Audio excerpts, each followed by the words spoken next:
love card dito in your reading.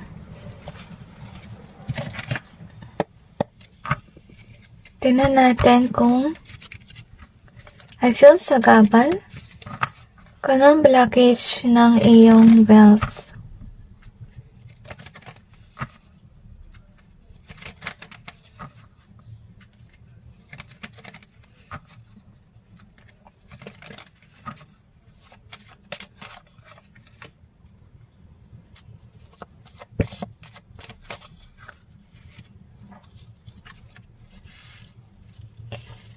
Okay, so feeling yung kailangan mong gawin guys is maging mapagmahal.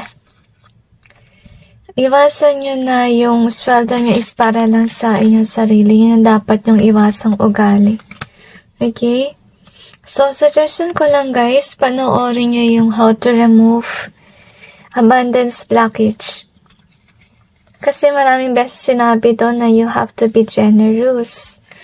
Okay, so yun yung susi mo para ma-unblock yung blockages. I-clarify natin yung cards to gain more information.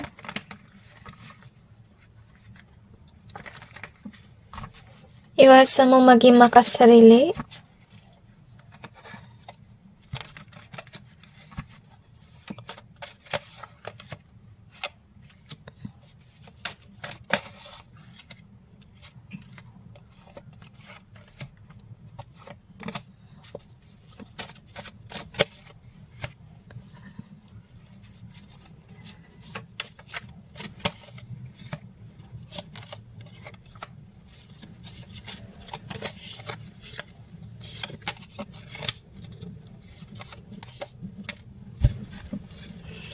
Habang naglalagay ako ng cards, na-sense ko yung actually feeling kapag may naiiyak, okay? Tingnan natin kung bakit. So anyway, ito yung dapat mong gawin na maging authentic ka na tao. Tsaka with the pride being here, so iwasan mo maging ma-prideful. Okay? Kasi yung blockage mo dito is this one. So, dito ako nag-aalala guys. Kasi kapag ikaw ay somebody na prideful, madalas kasi yung karma niyan is mararanasan mo maging mahirap. In short, mawawalan ka ng work or pwedeng hindi mag-push forward yung iyong negosyo. So, iwasan mo to. Okay, and learn how to be authentic as well. Lesson that we have is this one. So, anyway, siguro naranasan mo sa iyong buhay na meron na ngailangan ng iyong tulong. Pero I feel here na hindi mo tinulungan tong taong to kahit na sabihin natin na may money ka. Sa palagay ko guys, swerte ka with regards sa money. Yung blockage mo lang talaga ay hindi ka nagbibigay sa nangangailangan. So, yun yung dapat mong gawin. At saka iwasan mo yung may pagka-deceitful vibe din sa iyong kapwa. Tumulong ka daw sa may hirap, sabi ng mga anghel. So, you have to change and relaxation.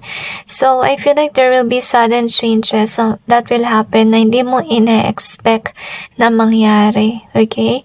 Kasi I feel like with the relaxation card, maganda yung iyong pamumuhay. Pero yun nga lang, hindi ka tumutulong. Maybe you're somebody who didn't experience how to be poor. This is only for some, take which resonates, okay? Kaya siguro, yun na nga lang, hindi ka nagbibigay. So, huwag mo na antayin na ipadama sa'yo ng Diyos kung anong pakiramdam ng nangangailangan para matuto ka magbigay. So, anyway, kaya kami namalas kasi napapansin mo na yung pera mo talaga napupunta sa'yo sa mga nangyayaring malas, as you can see here.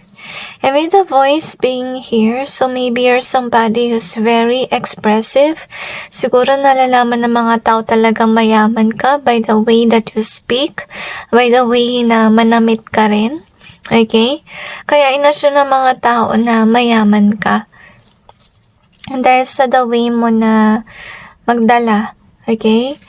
Kaya yun nga, may lumapit na sa'yo na kailangan ng tulong. So, ito yung dapat mong gawin is matuto kang maging mapagmahal, tumulong ka sa iyong kapwa, huwag yung bossy, Okay? So, siguro iba sa inyo ay boss. Tapos, instead na tutulong ka sa iba, pinapahirapan mo yung ibang tao. So, iwasan nyo yun. Be a good boss. Be somebody who's helpful of others. Next that we have is this one. So, I'm sensing din guys, kaya may blessing blockage kasi baka may nagka-curse sa inyo. Baka isa sa dahilan ng may nag-curse kasi maybe may hindi ka natulungan and then this person could have been revengeful, kaya ka nakulam. Next that we have is this one. So, I feel here as well.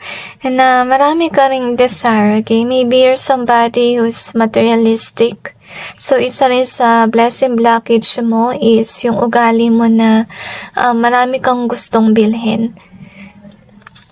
At yung pera mo lang ay para sa sarili mo. So, wag ganun guys, okay?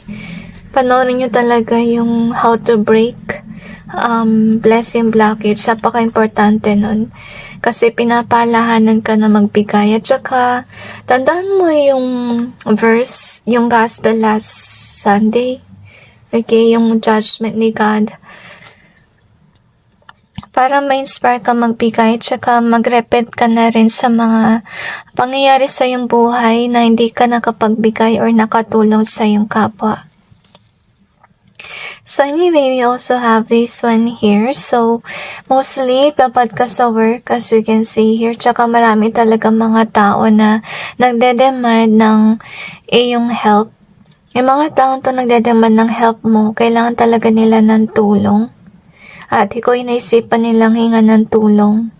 Pero I feel na nalungkot sila kasi hindi ka nagbigay. So maybe this is a test of God for you. Kaya nangyari, minamalas ka sa money kasi nakita ni God na hindi ka na nagbibigay sa mahihirap. Kaya baka nangyari dito is plinak na ni God yung blessing mo from heaven. So we have this card, love, and it says your unconditional love, self-love, oneness, passion, affection, and attraction. So anyway, yung blockage mo definitely is maybe nasobrahan ka sa self-love, honestly. So yung dapat mong matutunan is how to love others, okay? Hindi lang sa sarili mo. Yung payo ko lang sa inyo guys, kapag sasweldo ka, maglaan ka ng pera for charity at hindi lang sa charity, dapat maglaan ka rin para sa Panginoon na certain percentage for God and charity. Okay, pag-aralan nyo yung envelope saving method para makatulong. Kasi kaya siguro hirap ka magbigay kasi kung magbibigay ka, naapektuhan yung savings mo or yung panggastos mo. So, payo ko na lang, kada sweldo maglaan ka na ng pera sa ganitong bagay para nakakatulong ka. Kasi, syempre, mahihirap kapag uhugot ka sa savings mo na pangbigay. At least kung may nakahiwalay, di na mahirap hugutin, diba? So, we have this one. Music in either way. We also have the curse. So, may nag-curse nga sa inyo. In either way, so we have the fail here. May nag-curse sa mag-fail yung iyong career. Kasi siguro hindi ka nagbigay. See, with the love in either way. We have the doom. In either way, we got thinking of you. Okay. Ito yung malungkot guys. Okay, tingin sa'yo ng mga tao hindi ka mapagmahal. Tingin din nila sa'yo na hindi ka actually maalahanin sa iba. I feel na nasa-sense ko yung galit na energy. Meron ka talagang di natulungan at galit na galit siya kasi di mo siya tinulungan. We have this one in reverse and we also have this one. So, nalungkot ako guys kasi ito na yung para sa iba sa inyo ha. Isa sa blockage kapag kayo ay nambuli ng mahirap. Okay? So, huwag kayong matapobre please. Kasi dahil dyan nagkakaroon ng blessing blockage at saka alam mo na yung karma dyan na ipaparanas sa'yo ng Panginoon kung ano yung naranasan ng pinupuli mo. So, huwag mo na antayin na yun yung mangyari.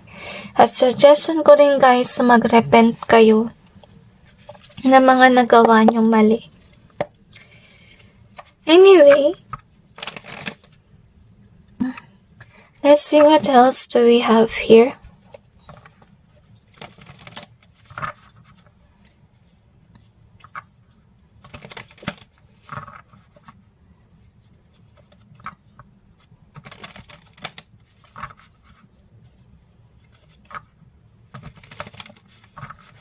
Maging matulungin kayo sa kapwa.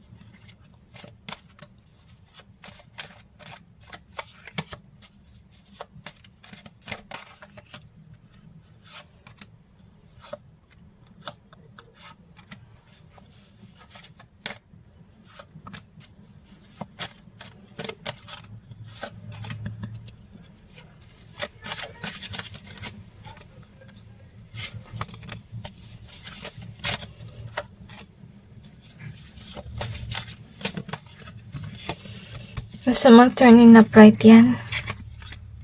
Kaya ginanyan ko.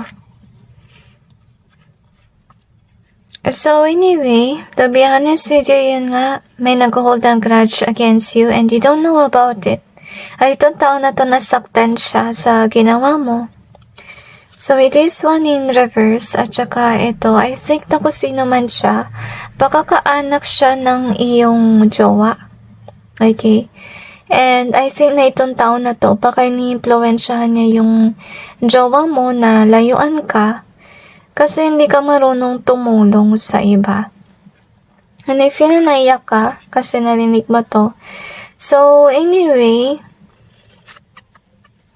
magkakaroon ng ending sa iyong negosyo or pwede rin sa iyong career kung ano man yan. At ito yung magiging dahilan kung ba't ka hindi magiging abundant. Magsisimula ka uli sa umpisa. And I feel na tinuturuan ka talaga ng Diyos para maging mapagmahal. Parang gusto niyang ipaintindi sa'yo kung ano yung pakiramdam na nangangailangan ng tulong. Kasi hindi ka marunong tumulong. So, ito yung dahilan kung bakit matagal yung dating ng pera sa'yo. So, yun siguro yung kinoconsidera mong blockage. At saka, ikaw yung tao na hindi may mga gusto kang bilhin or ma-achieve sa yung buhay, hindi mo ma-achieve yun kasi lagi kang may issue sa money. Okay, pinanaya ka dahil dito. So, with this one in reverse, I feel na kung magbigay ka lang sa kapwa mo honestly, ganito sana yung result. Okay? So, start na kayo magbigay, guys. Kasi kung hindi kayo magbibigay, hindi ka maging successful sa career. Kapag magbibigay ka, at least na maintain din kahit yung partner mo. Okay, so anyway, that's it guys with regards to your reading. I just hope this may give you some insight and awareness about your situation. And God bless all of you.